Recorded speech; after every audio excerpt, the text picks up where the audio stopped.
Hello everyone, welcome today's video. आज की video में मैं स्टार्ट करने वाला हूँ एनसीईआरटी मैथ्स क्लास 10 का chapter number 2 that is polynomials. इस चैप्टर में हम पढ़ेंगे पॉलिनोमियल्स के बारे में कि पॉलिनोमियल्स क्या होते हैं, पॉलिनोमियल्स के कितने टाइप्स होते हैं, जो कि हम वैसे सिर्फ कॉन्सेप्ट के लिए समझेंगे। इसके बारे में हम और भी चीजें जानेंगे, जैसे कि पॉलिनोमियल्स के जीरो कैसे निकाले जाते हैं, पॉलिनोमियल्स को हम फॉर्म कैसे करेंगे उनके जीरो से, और भी हम कई नई चीजें जानने वाले हैं। तो उसके लिए वीडियो को पूरा एंड तक देखना है, ठीक है। ये वीडियो मैं ज्यादा लंबी नहीं रखूंगा, मतलब कि जितना कॉन्सेप्ट है उतना मैं आपको जरूरी चीजें समझाऊंगा। एक्सरसाइजेस आपको खुद ही सॉल्व करनी पड़ेंगी। तो बिना टाइम वेस्ट किए चलिए वीडियो को शुरू करते हैं। सबसे पहले हमें समझना होगा कि ये वर्ड पॉलिनोमियल का क्या मीनिंग है। पॉलिनोमियल दो वर्ड से मिलकर बना है, पॉली और नोमियल। तो इन दोनों वर्ड्स का क्या मीनिंग है? पॉली का मतलब होता है मैनी, यानी या फिर कई। नोमियल का मतलब होता है मैथमेटिकल भाषा में टर्म्स या फिर पद। अगर आप पॉलिनोमियल वर्ड को हिंदी में ट्रांसलेट करोगे तो वो होता है आपका बहुपद, जिसका सिंपली मीनिंग है बहु या फिर मैनी, और पद तो मैंने आपको बता दिया टर्म। ये टर्म्स क्या होती हैं, कितने टाइप्स की होती हैं, ये भी मैं आपको आगे बताऊं।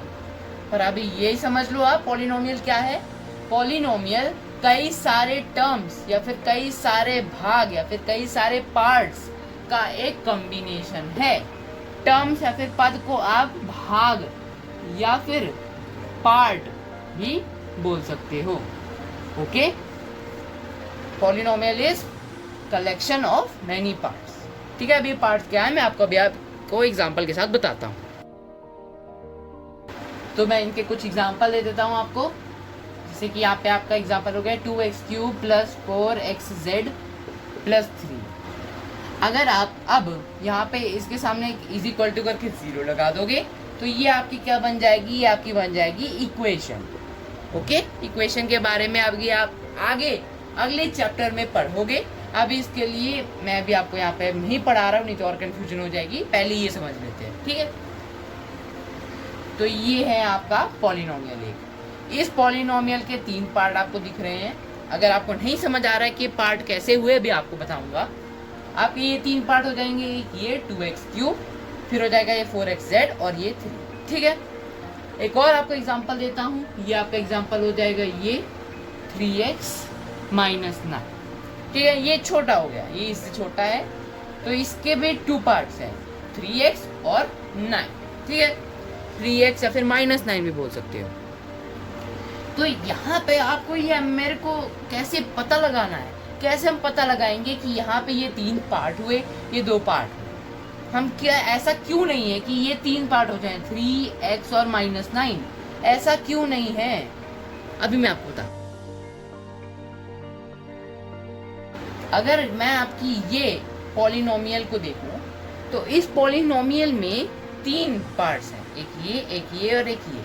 और हम कैसे पता लगाया हमने, उसके लिए मैं आपको ट्रिक बताता हूँ। ट्रिक क्या है? नॉर्मल चीज़ है कि आपको एक पॉलिनोमियल में जहाँ भी प्लस या फिर माइनस का साइन दिख जाए वहाँ पे समझ लेना कि ये वाला टर्म और ये वाला टर्म दोनों अलग हैं। यहाँ पे मैंने प्लस का साइन लगा दिया है तो ax² और bx अलग। जैसे कि ये वाला पॉलिनोमियल 3x² और 3x² + y, या फिर 3x² - y और 3x² y। यहाँ पे y 3x² के साथ मल्टीप्लाई में है, यहाँ प्लस में, यहाँ माइनस में, यहाँ डिवाइड में। तो इनमें से कौन से 2 पॉलिनोमियल होंगे, मतलब कौन से पॉलिनोमियल होंगे जिसमें हमारी जो है 2 टर्म होंगी, ये वाला पॉलिनोमियल और ये वाला पॉलिनोमियल। क्योंकि अगर हम किसी भी टर्म में से किसी भी टर्म में कोई भी चीज़ ऐड करेंगे या सब्ट्रैक्ट करेंगे तो ये हमारा दूसरा टर्म हो जाएगा। अगर हम उसमें कुछ चीज़ डिवाइड करेंगे या मल्टीप्लाई करेंगे तो ये एक ही टर्म मानी जाएंगी। इसमें सिर्फ एक टर्म है, 3x² / y एक टर्म होगी। लेकिन अगर हम यहाँ पे प्लस या फिर माइनस लगा देंगे तो ये हमारी 2 टर्म्स हो जाएंगे, ठीक है। आगे बढ़ते हुए अब हम जानेंगे कि टर्म्स कितने टाइप्स की होती हैं। एक पॉलिनोमियल में टर्म्स जो हैं आपके या फिर पार्ट्स, ये दो टाइप के होते हैं। एक होता है आपका कांस्टेंट और एक होता है आपका वेरिएबल। मैथमेटिक्स की भाषा से आगे बढ़ते हुए मैं आपको इनके जनरल कुछ मीनिंग बताता हूँ। कांस्टेंट का सिंपली मीनिंग होता है जो चीज़ की वैल्यू एकदम फिक्स्ड होती है। वेरिएबल का मतलब हो जो चीज़ की वैल्यू कभी भी फिक्स नहीं होती, हमेशा चेंज होती रहती है। ठीक है, ये आपके दो टाइप के टर्म्स हो गए। अब मैथमेटिक्स में जो मैंने अभी आपको बताया पॉलिनोमियल, उसको छोड़ो, पहले आपको एक रेगुलर एग्जांपल देता हूँ। ठीक है, आपकी सब्जियां होती हैं, आपके फल होते हैं, आपके फ्रूट होते हैं, आपके मार्केट की जो भी चीज़ें होती हैं, उनकी वैल्यू कभी भी फिक्स नहीं रहती। सेब कभी 50 रुपए किलो हो जाते हैं, कभी 30 रुपए किलो हो जाते हैं, कहीं तो 150 रुपए किलो हो जाते हैं। नींबू है, नींबू कभी कभी तो 200 रुपए किलो हो जाता है, कभी इतना सस्ता हो जाता है 50 रुपए किलो।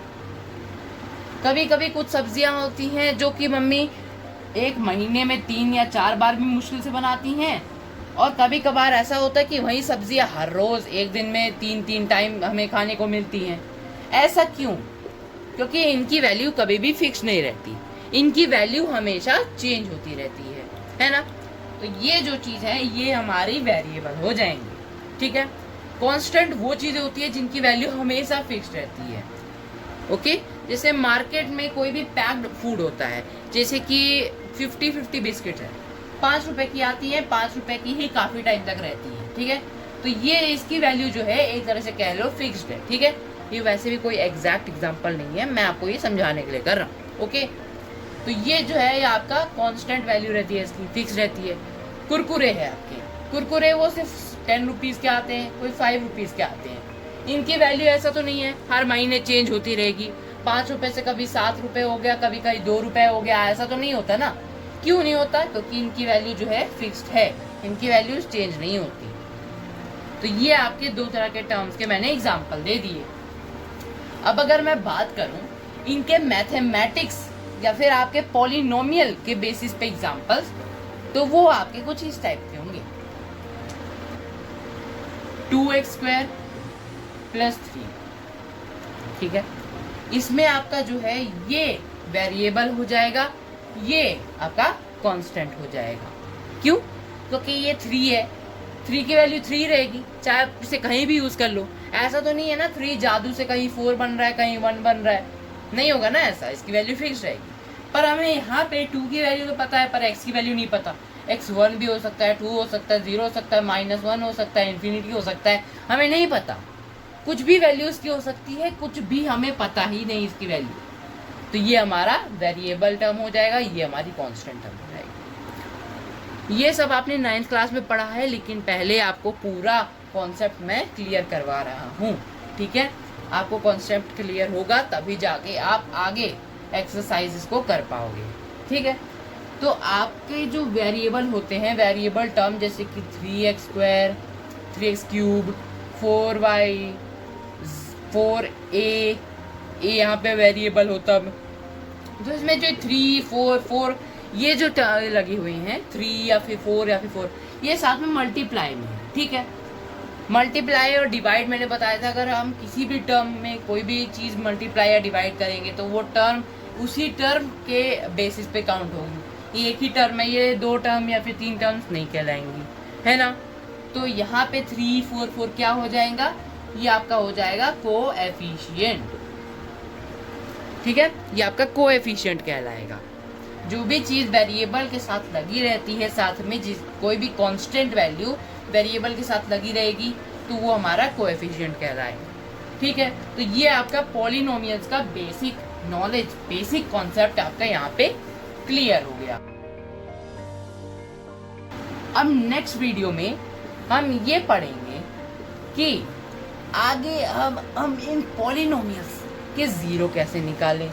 अब पॉलिनोमियल के जीरो निकालने का मतलब है कि जो पॉलिनोमियल मैंने बताया 3x² + 9 = 0, ये इक्वेशन बन गई। अब इसका हम x की वैल्यू यहाँ पे कैसे निकालेंगे?